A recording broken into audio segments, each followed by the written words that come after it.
پھر آگے، اور یہاں قعقاع ابن عمر التمیمی رضی اللہ عنہ کو اپنا نائب بنایا اور آگے نکلے. عین ایک جگہ گئے اور اس جگہ کا نام پڑ گیا بعد میں ذات العیون، آنکھوں والی جنگ. اس علاقے میں جب یہ پہنچے ذات العیون، اس جنگ کا نام پڑ گیا تھا.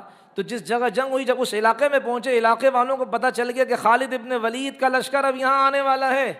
اس لیے انہوں نے کیا کیا، اپنے قلعوں سے باہر خندقیں کھودی. جس طرح غزوہ خندق ہوئی تھی نا، ایرانیوں نے، چونکہ سلمان فارسی ایران سے تعلق رکھتے تھے، مسلمان ہو گئے تھے، تو انہوں نے فرمایا تھا کہ عرض کیا تھا اللہ کے رسول سے کہ ایران کے اندر یہ ہوتا ہے، ہمارے یہاں فارس میں یہ ہوتا ہے، بڑی بڑی کھائیاں کھود دی جاتی ہیں تاکہ کوئی فوجی گھوڑے کے ذریعے سے ٹاپ کر کود کر پھلانگ کرنا آئے.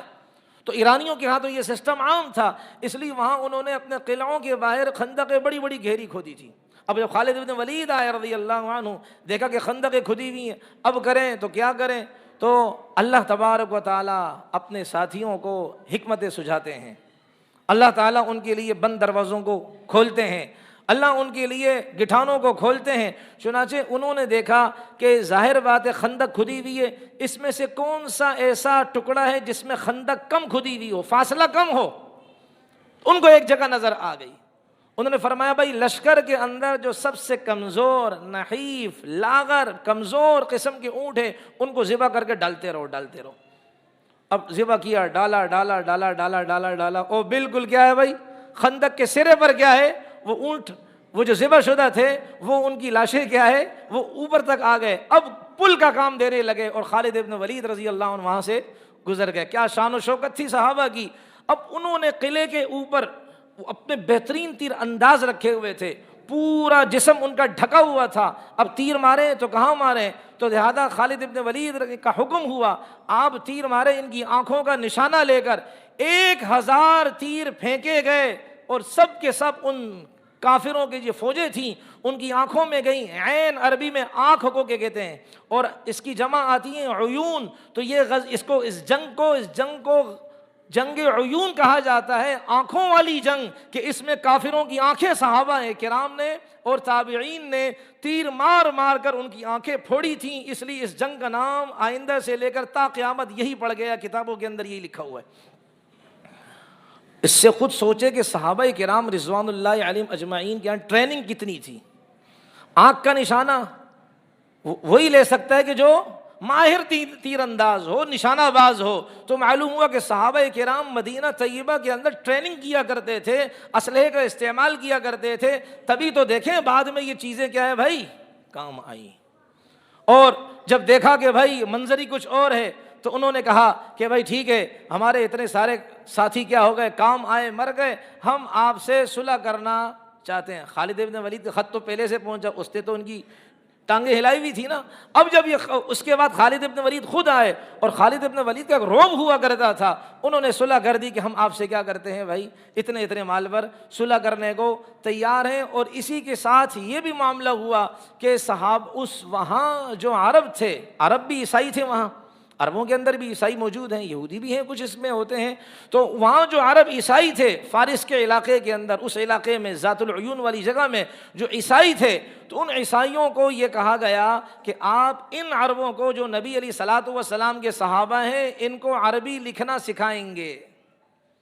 معلوم ہو ایجوکیشن کتنی ضروری چیز ہے، تعلیم کتنی ضروری چیز ہے. کہ صحابہ عرب والے تھے، ان کے حافظے اتنے تیز تھے، ان کو ہزاروں اشعار یوں زبانی یاد ہوتے تھے. ان کے بچوں کو آج بھی عربوں کا حافظہ آپ دیکھیں بہت تیز حافظہ ہے.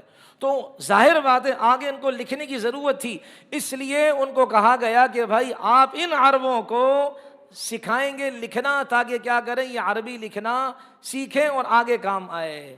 اتنی اہم بات کیا ہے صحابہ کرام نے کی اور اپنے لیے اس کو کیا منتخب کیا، تاکہ کیا ہے آگے ہمارے لیے کیا ہے بھائی، ہم اپنے بچوں کو سکھائیں، ان کو عربی سکھائیں، عربیت سے واقفیت ہو، مادری زبان پڑھنا بھی آئے، کہتے پڑھنا بھی آئے، یہ بھی ضروری ہے.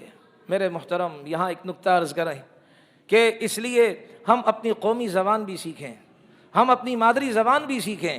ہاں انگریزی کا انکار کوئی نہیں ہے، انگریزی بالکل سیکھیں. ہمارے اکابر عطا اللہ شاہ بخاری رحمۃ اللہ علیہ سے ثابت ہے بھائی عطا اللہ شاہ جی رحمۃ اللہ علیہ، عطا اللہ شاہ بخاری رحمۃ اللہ علیہ، یہ خود فرماتے ہیں میری زندگی یا جیل میں گزری ہے یا ریل میں گزری ہے، یعنی جیل میں بند کر دیتے تھے یا سفر میں گزری ہے، بیانوں کے لیے جانا ہوتا تھا۔ تو حضرت عطا اللہ شاہ بخاری رحمۃ اللہ علیہ قرآن کے بڑے عاشق تھے، 5 گھنٹے تو بیان کیا ہے وہ مجمع سنتا تھا عشاء سے لے کر صبح تک۔ اب وہ جیل میں تھے، اور جیل میں ایک سنگتری جو تھا، دربان جو تھا، چوکیدار جو تھا، گارڈ جو تھا، وہ ہندو تھا، اور عطا اللہ شاہ بخاری رحمۃ اللہ علیہ قرآن پڑھتے تھے، آنکھیں بند کر کے اللہ کا قرآن پڑھتے تھے، اور اس میں جب وجد میں آتے ایسا سریلا قرآن پڑھتے تھے کہ سننے والوں کے رونگٹے کھڑے ہو جاتے۔ اب وہ ہندو بھی سن رہا ہے قرآن، عطا اللہ شاہ بخاری رحمۃ اللہ علیہ سے قرآن سن رہا ہے، قرآن سنا پھر اس نے کہا شاہ جی میں آپ سے ایک گزارش کرنا چاہتا ہوں، وہ گزارش یہ ہے آپ مجھے قرآن سکھائیں۔ شاہ جی نے فرمایا کہ ٹھیک ہے، لو اور دو کا معاملہ کرتے ہیں، کچھ لو اور کچھ دو کا معاملہ کرتے ہیں، وہ یہ آپ مجھ سے قرآن سیکھیں، میں آپ سے انگلش سیکھوں گا، انگریزی سیکھوں گا، اس لیے کہ دشمن کو اس کی زبان میں جواب دینا چاہیے کہ نہیں چاہیے، دشمن نے کیا لکھا ہے اس کی تحریریں پڑھنی چاہیے کہ نہیں چاہیے، کہ دشمن نے اپنی کتابوں میں کیا کیا مسلمانوں کے خلاف منصوبے لکھے ہوئے ہیں، ہمیں کچھ پتہ ہی نہیں، اس لیے اس کا تو انکار نہیں، لیکن میرے محترم اپنی زبان بھی لکھنا آنی چاہیے، اپنی قومی زبان بھی لکھنا آنی چاہیے۔ ہمارے اسٹوڈنٹس اردو والے اردو دان ہیں، انڈیا کے رہنے والے ہیں، دلی والے، بمبئی والے، ادھر کے رہنے والے ہیں، ان کو میں نے کہا اچھا بھائی 79 کس کو کہتے ہیں؟ نواسی، حالانکہ میں خود پٹھان ہوں بھائی، 79 کس کو کہتے ہیں؟ نواسی کس کو کہتے ہیں؟ جی استاد صاحب پتہ نہیں ہے۔ میں نے کہا 63 کس کو کہتے ہیں؟ جی استاد صاحب پتہ نہیں۔ میں نے کہا 63 کس کو کہتے ہیں؟ کہ جی 60 اور 3 کو 63 کہتے ہیں۔ میں نے کہا یہی تو 63 ہے۔ 79 کس کو کہتے ہیں؟ کہ جی 1 کم 80 کا، اسی کا نام تو 79 ہے۔ اور 89 کہ جی پتہ نہیں 80 اور کیا ہے 9، ہمیں اسی کا نام تو 89 ہے۔ وہ نانی والی 89 تھوڑی میں کہہ رہا ہوں، اردو والی 89 کیا ہے بھائی کہہ رہا ہوں۔ میرے محترم یہ حال دیکھیں، صحابہ کرام نے اس میدان جنگ کے اندر بھی جس چیز کا انتخاب کیا وہ کیا کیا؟ آپ ہمیں عربی سکھائیں۔ اور آج ہم دیکھ لیں بھائی، فون پر جب آتے ہیں اچھے جو ہے نا ان کی وہاں کیا ہے وہ پتہ چل جاتا ہے، ہاں ہیلو، آواز نہیں آ رہی، ہیلو ہیلو، بھائی اتنی دفعہ کہہ دینا السلام علیکم السلام علیکم السلام علیکم، یہ دعائیں دے رہے ہیں ہم، ہیلو کو کیا کوئی دعا تو نہیں ہے، یہ دعائیں دے رہے ہیں ہم اپنے بھائی کو، کیا ارے تم پر سلامتی ہو، ارے تم پر سلامتی ہو، ارے تم پر سلامتی ہو، کتنی دعائیں دے رہے ہیں۔ اگر آواز کٹ رہی ہے اچھا ٹھیک ہے جی اوکے رکھ دیا، ارے بھائی کہہ دے وعلیکم السلام، دانت تو نہیں گھسیں گے انشاءاللہ تعالی، تو وعلیکم السلام ورحمۃ اللہ وبرکاتہ پورا کہہ دے انسان، اس سے کیا ہوگا؟ نیکیاں ہمیں کیا ہے آپ کو ملیں گی۔ تو صحابہ کرام رضوان اللہ علیہم اجمعین ان چیزوں میں بہت زیادہ کیا کیا کرتے تھے، سوچا کرتے تھے، اپنی اولاد کے اعتبار سے، اپنے بچوں کے اعتبار سے، امت مسلمہ کے اعتبار سے، کہ عربیت بھی سیکھیں تاکہ کیا ہے، عربیت کیا ہے عام ہو، یہ قرآن کی زبان ہے، جنت والوں کی زبان ہے۔ نبی علیہ الصلوۃ والسلام نے ایک موقع پر فرمایا تھا نا، احب العرب لثلاث،